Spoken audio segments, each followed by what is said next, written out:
Ahora está el profesor José Sánchez Carreño. Levante la voz, José Sánchez Carreño, para que continuemos, por favor. Ahí está. Bueno, un momentico, profesor, déjeme presentarlo. Preséntame. José Sánchez Carreño es un investigador del área de la evaluación escolar y un estudioso del currículum. Es actual autoridad de la Universidad de Oriente en Venezuela, una universidad histórica en el oriente venezolano. El doctor Carreño ha hecho muchas investigaciones en este campo de la evaluación escolar y del currículum, y de hecho hoy nos trae un trabajo relacionado con la evolución del currículum. Pero dejemos que sea el propio profesor José Sánchez Carreño quien se presente. Adelante, por favor. Un agradecimiento a Gregorio Varela Villegas y a los compañeros de comité organizador de este interesante evento. Por allí vi a nuestro amigo Claudio de allá de la Fraterna República de Colombia y a los demás compañeros que nos convocan aquí, a la profesora Mariflor, al colega Miguel Ángel, etcétera.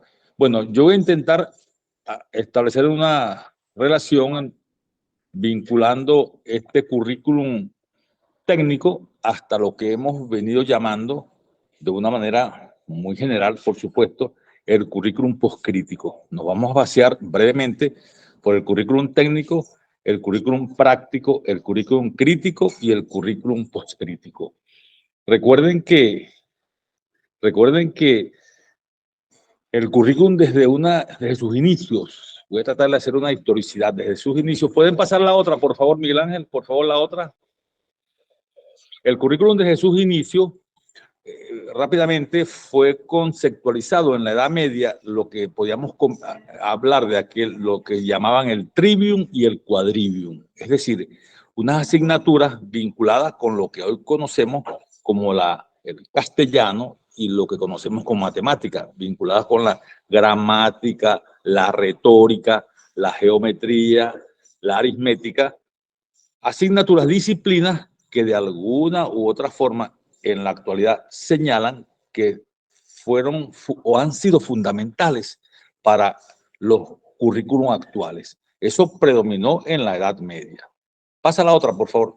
Pero desde el punto de vista formal, el currículum tiene su génesis a inicios del siglo XVIII, con esos aportes, aportes fundamentales que tenían que ver con Sorday, el conductismo, tenían que ver con lo que hablamos, por supuesto, el taylorismo. Eso generó lo que hoy día se conoce como un currículum técnico, un currículum centrado básicamente en las ideas de Franklin Bobbitt, que fue el primer libro, el primer texto que se conoció desde el punto de vista formal como currículum. Se llamaba así, o se llama así el currículum, desde una concepción eficientista, vale decir, desafortunadamente quizás en esa época, a principios del siglo XX, finales del siglo XIX, el proceso de industrialización que se generó en los Estados Unidos, un proceso exitoso, pero centrado en la eficiencia, en la eficacia, en la efectividad, fue llevado a las escuelas a través de este texto de Franklin Bobbitt y generó ese currículum técnico. Ese movimiento curricular predominó por muchísimo tiempo y se consolidó con las ideas de Ralph Tyler. Muchos recordamos ese texto, célebre texto, Principios Básicos del Currículum en la Instrucción, donde el centro del texto son los objetivos en términos de conducta observable. Recuerden ustedes que esa concepción es un mandato, el objetivo como tal es un mandato Y en ese texto se establecía el currículum, se estableció desde tres perspectivas: la condición de ejecución, el patrón de rendimiento y la conducta. Un objetivo que no tuviese esas concepciones era un objetivo que no obedecía a los parámetros centrados en el taylorismo o en el taylorismo. Ese currículum, repito, predominó por mucho tiempo centrado en la eficiencia. Todavía predomina, por supuesto, pero era el que predominaba en la época, el único, en la eficiencia, la eficacia, la efectividad, la habilidad. Y eso posteriormente fue sustentado, fue apoyado, fue potenciado por Hilda Taba, quien en un libro también que se llama estructuración del currículum, también le dio pie en ese tiempo a esa concepción que nos arropó y nos sigue arropando. Posteriormente, eso tiene que ver con lo que hemos llamado el currículum técnico, donde el producto, bueno, es básicamente eso, pues, el producto eficiente, el producto eficaz, el producto efectivo. Posteriormente, aparece el llamado currículum práctico, centrado en estas concepciones. Si quieres, pasa la otra, por favor. Pasa la otra, por favor. El currículum práctico centrado en básicamente las ideas de Stenhouse, de Lauren Stenhouse, en las ideas de un autor latinoamericano, un autor español, el profesor y ahora José Jimeno Sacristán, centrado en la práctica. Por eso llaman un currículum deliberativo. En Venezuela, a finales del siglo pasado, hubo una reforma curricular para educación básica en el cual el currículum era un currículum eminentemente práctico, por supuesto, vinculando teoría práctica, pero era centrado en las ideas de Lauren Stenhouse. Era un currículum, allí es donde aparece, donde en nuestro país aparece de forma muy puntual, pero predominando los llamados proyectos pedagógicos de aula y proyectos pedagógicos de plantel. Estas concepciones obedecen, por supuesto, a ese currículum práctico, deliberativo, porque en la práctica se sostenía o se sostiene que la conformación de un currículum bajo estas características tiene que ser conformado, debe ser conformado en la escuela en combinación, interactuando docentes, estudiantes, comunidad. Por eso lo llamaron un currículum deliberativo. Reitero, sus principales precursores en este mundo fueron básicamente Lauren Stenhouse y el profesor que todavía está muy activo, el profesor español José Jimeno Sacristán. Pasa la otra, por favor. Posteriormente aparece la llamada reconceptualización del currículum, donde toman parte, donde hacen presencia los investigadores que tienen que ver con ese currículum crítico que nosotros nos llama la atención. No es la concepción, sino la forma del abordaje. Mucha gente asume o está asumiendo en estos tiempos, para muchos posmodernos, un currículum emancipador, un currículum transformador social, pero es un currículum que hay que trabajarlo. Mucha gente lo asume, lo digo con propiedad en mi país, como una moda, lo asume como un cliché, pero hay que leerse, hay que trabajar. Michel, quizás a Paulo Freire, a Henry Giraud, a Michel Appel, a Kemis, para trabajar ese currículum que obedece, por supuesto, a lo que les decía en un principio, un currículum orientado hacia la transformación, un currículum que tiene mucho que ver con estos procesos sociales, pero yo reitero, no es una moda, no está de boga, sino que hay que trabajarlo con muchísima propiedad. Nosotros nos inscribimos quizás en esa concepción, ¿no? Pero por supuesto, pasa la otra, por favor, por supuesto, pasa la otra, haciendo un resumen de esos tres para pasar a otro. El currículum técnico, por supuesto, obedece a un producto. El currículum práctico es la praxis y el currículum crítico es hacia la emancipación social. Pasa la otra, por favor, la otra. Ahora bien, nosotros revisamos también no las leo bien desde aquí, pero las voy a decir brevemente. Las concepciones curriculares que han predominado en estos tiempos, las concepciones que por lo general obedecen tanto al currículum técnico como al currículum práctico. Por lo general obedecen al currículum técnico como al currículum práctico. Ese currículum centrado en la teoría y la práctica, ese currículum en el cual basado en problemas, ese currículum centrado también en los proyectos pedagógicos, ese currículum que llaman interdisciplinario, porque también hablamos de un currículum transdisciplinario, pero nosotros, desde mi perspectiva, yo creo que trabajar el currículum transdisciplinario, primero nosotros tenemos que transdisciplinarizarnos para asumir esa concepción, porque también, le reitero, la gente asume esa postura, pero nosotros leemos a los pensadores que trabajan con estos currículums y evidentemente un docente, un investigador que se asuma desde esta perspectiva es un docente investigador que tiene que tener mucha alteridad, que trabaje el diálogo intercultural, ese diálogo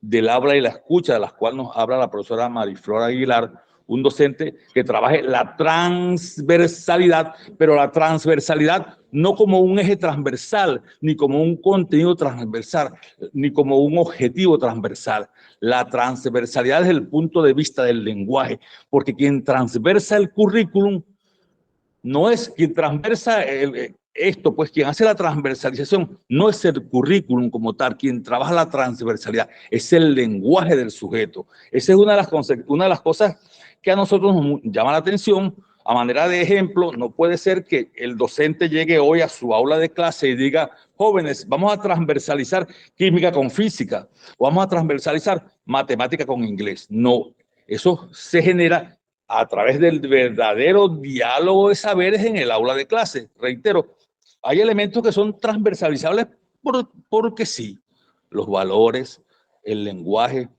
la pobreza, las guerras. Eso, ¿por qué no transversalizamos eso? Pues lo otro es prescrito, no sé si me estoy explicando, ¿no? Pero yo hago énfasis en esto, porque en esos procesos de reforma curricular que se generaron a inicios de este siglo, la transversalidad se transformó en una moda, pero era transversalizar X con Y. No puede ser. La transversalidad tiene que ser un proceso que se genere que se está constituyéndose, que se constituye en el verdadero diálogo de saberes entre los actores del proceso. Eso es fundamental desde la perspectiva nuestra.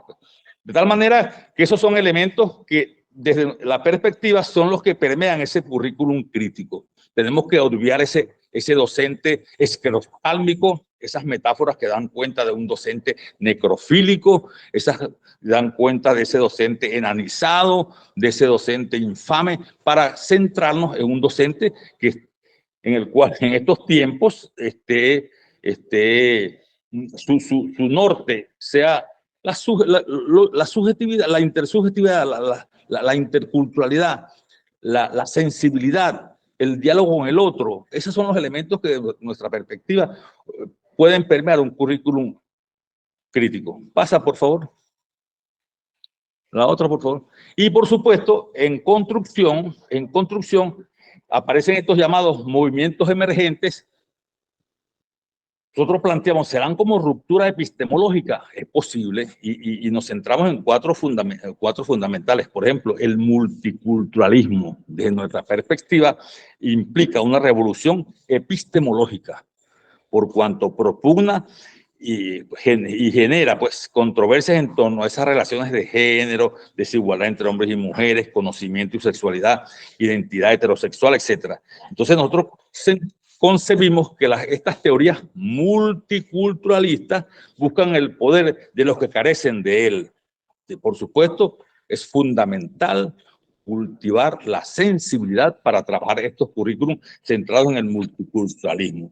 Por supuesto, otra concepción que en estos tiempos, por supuesto, obedecen a la dinámica es el llamado posmodernismo. Pero ojo, nosotros nos inscribimos en un posmodernismo de oposición, no ese posmodernismo celebratorio donde el todo vale, y me disculpan el planteamiento, pero yo creo que esos planteamientos, yo me inscribo, pues, o nosotros, más allá de las posturas de Nicolescu, de las posturas de Bátimo, de las posturas del mismo Maffei Solís, yo me inscribo en las posturas nos inscribimos de un currículum crítico, de un posmodernismo de oposición centrado en los planteamientos básicamente de Boaventura de Sousa Santos, el brasileiro, y de Enrique Dussel, donde seguimos trabajando, seguimos siendo invisibilizados en muchos aspectos. Entonces eso merece otra explicación, pero es importante que concebir lo posmoderno, no donde el todo vale, no puede ser, sobre todo en estos tiempos que nosotros estamos viendo, porque trabajar el todo vale, yo siempre digo que sí hay unas concepciones curriculares, hay una posmodernidad, eso lo ha demostrado las tribus urbanas. Hasta hace mucho tiempo, en los últimos tiempos, aparecen que si los punk, los emos, a raíz de aquello que eso revolucionó el mundo, los Rolling Stones, los Beatles, y aparecieron unas tribus urbanas diferentes. Y yo me inscribo en esas concepciones que están, la iglesia, por ejemplo, la iglesia ha cambiado un mundo con esta cantidad de movimientos religiosos que han aparecido. Eso muestra que sí hay una reconceptualización del mundo. Sin embargo, la escuela sigue siendo esa entidad anclada en cuatro paredes, por lo general divorciada de la realidad. Y por supuesto, también nos inscribimos en esta concepción, el postestructuralismo, como base centrada en el pluralismo, la deconstrucción y la fragmentación de los significados. Eso es bien importante. Y por supuesto, otra concepción que en estos últimos tiempos, dentro del currículum postcrítico, es el postcolonialismo, el cual se encuentra fundamentado en la crisis que deja esa conquista colonial en las raíces de nuestro mundo hispánico. Por supuesto, esa teoría reclama un currículum realmente que sea decolonizado. En resumidas cuentas, nosotros consideramos, en aras del tiempo, que las teorías postcríticas constituyen horizontes para transformar el mundo universitario y hallan el sentido histórico de los saberes con los cuales se pretende transfigurar el currículum. Invitamos, por tanto, y vislumbramos como construcción cultural, como proceso de acción-reflexión. Con eso cierro mi intervención. Si hay algún comentario, alguna pregunta, alguna recomendación, estoy bien para atenderlos a ustedes. Muchísimas gracias por la posibilidad. Gracias, profesor.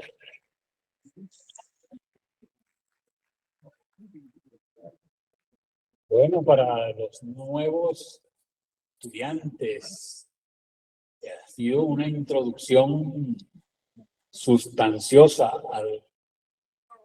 a la teoría del currículum o las teorías del currículum.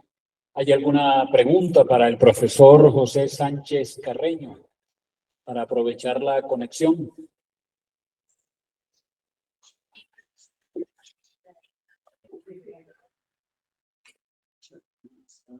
Por ahí preguntó Claudio. Gracias, buenas tardes. No, tranquilos. Siga y... ¿Cómo? Tenemos una pregunta aquí.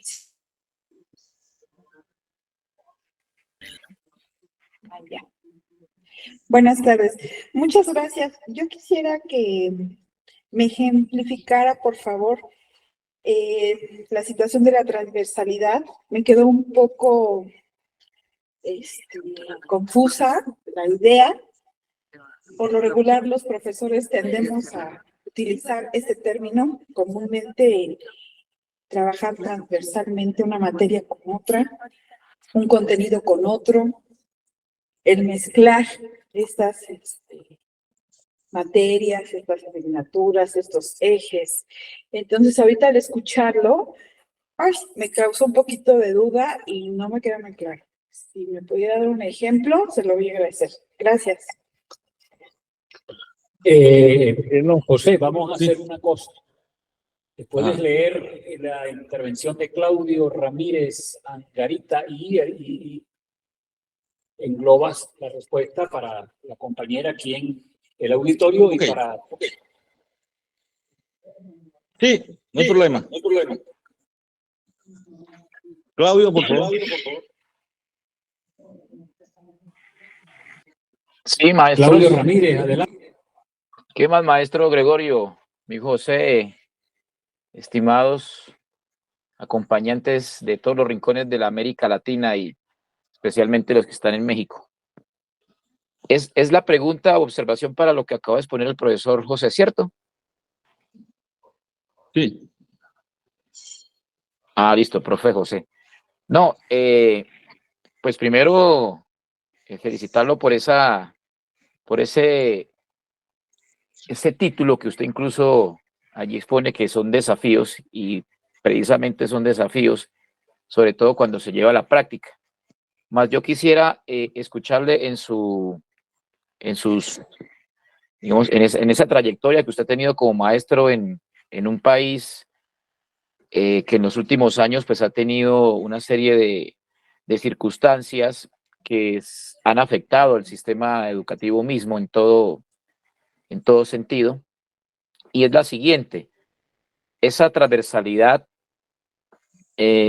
¿cómo podríamos trasladarla de ese fundamento teórico consecuente, muy válido, a las lecturas de la realidad en nuestra educación de base, sabiendo que la educación de base en todos los sistemas educativos del planeta son los que sustentan precisamente la educación superior universitaria? En otras palabras, esas recomendaciones de transversalidad que en la universidad son un poco más claras, pero que nuestra educación de base, dice primaria, secundaria, para el caso de México y otros países, la preparatoria.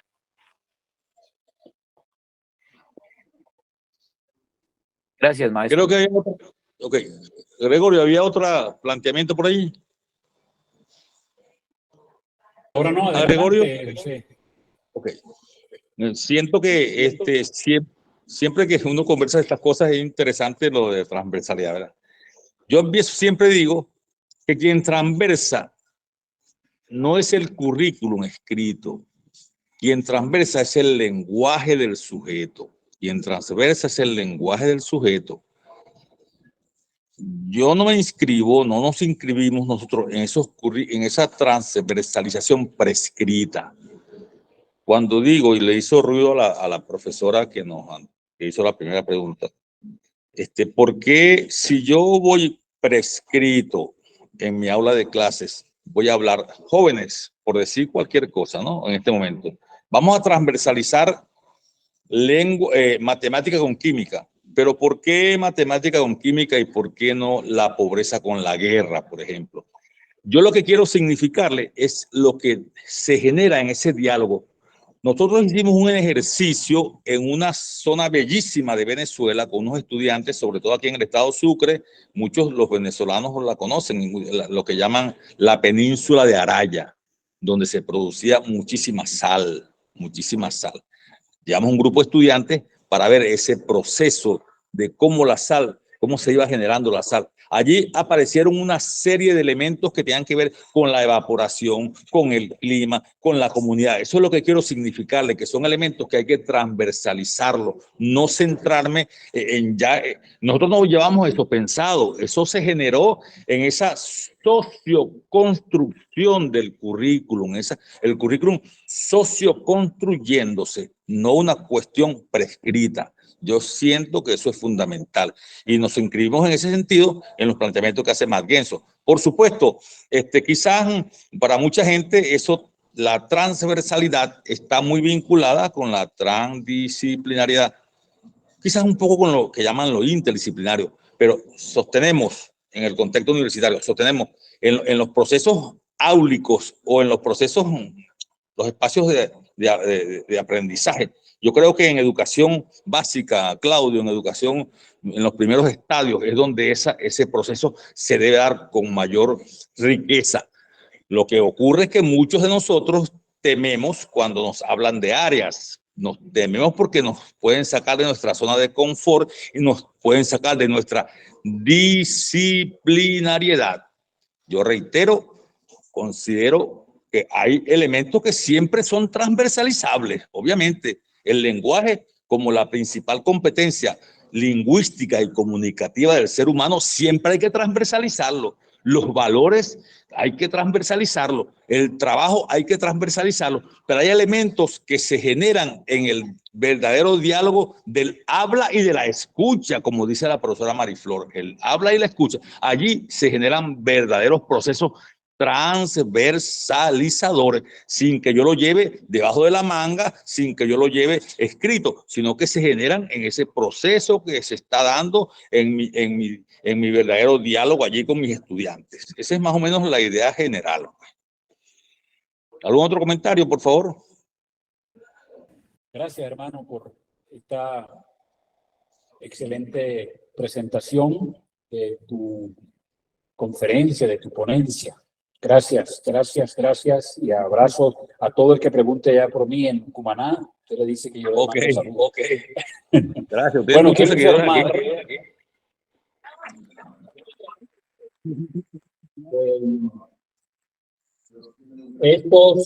Todas estas conferencias que hemos estado presentando y ponencias van a ser publicadas en un libro, no un libro de memoria, sino un libro del evento, un producto del evento.